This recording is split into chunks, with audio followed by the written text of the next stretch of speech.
Nous avons eu des moments beaucoup plus difficiles dans l'histoire de notre pays et notre peuple a tout le temps su transcender ces situations-là. Donc encore une fois, il est normal que nous alertons, il est normal que nous mettons de doigt, il est normal que nous anticipions certaines choses. Mais ce que je veux dire, c'est que le peuple sénégalais, comme d'habitude, sera à la hauteur, prendra sa décision dans la sérénité, dans le respect, et les institutions continueront, et l'histoire de ce pays continuera. Mais sur la longue durée, 2019 n'est absolument rien par rapport à tout ce que notre pays a connu. Nous attendons des propositions de fond sur la réforme de l'État. Et qu'il ne s'agit pas de dire, quand je prendrai le pouvoir, je ferai fonctionner l'État. L'État, il faut le refonder, il faut le reconstruire. Et nous allons bien évidemment comparer, regarder les propositions des candidats sur la question essentielle qui est la question de réforme de l'État. Parce qu'elle conditionne le fonctionnement des institutions, mais elle conditionne aussi et surtout le fonctionnement du service public et de notre administration.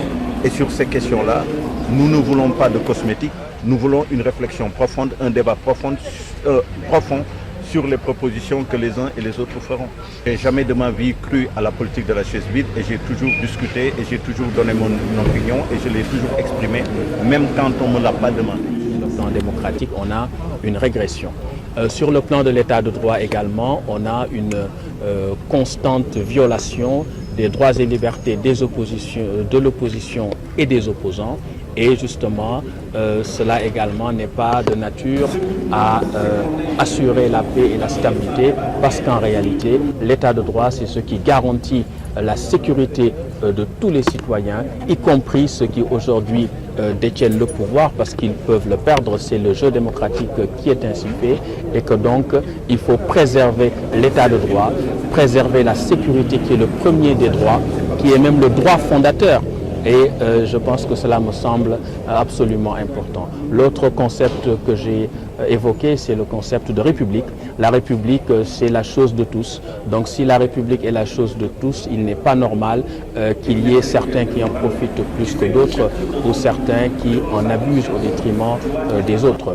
Et ce qui appartient à tous doit être géré dans l'intérêt de tous. Voilà donc ces trois concepts à travers lesquels j'ai articulé mon intervention: état de droit, démocratie et république. On a parlé d'une déclaration de Thiès, qu'elle se fasse aussi dans la paix, dans la sérénité, mais la paix et la sérénité supposent que tous les acteurs acceptent de jouer loyalement les règles du jeu. Il faut mettre en avant l'intérêt supérieur du Sénégal, parce que c'est le Sénégal qui nous regroupe tous et nous aimons ce pays plus que tout. Il faut que chacun, chaque parti, chaque candidat essaie un peu de se décentrer par rapport à ses intérêts partisans, personnels et égoïstes pour viser l'intérêt du Sénégal, parce que nous passons tous et le Sénégal demeure. Il faut que nous pensions à quel Sénégal nous voulons léguer à nos enfants et à nos petits-enfants.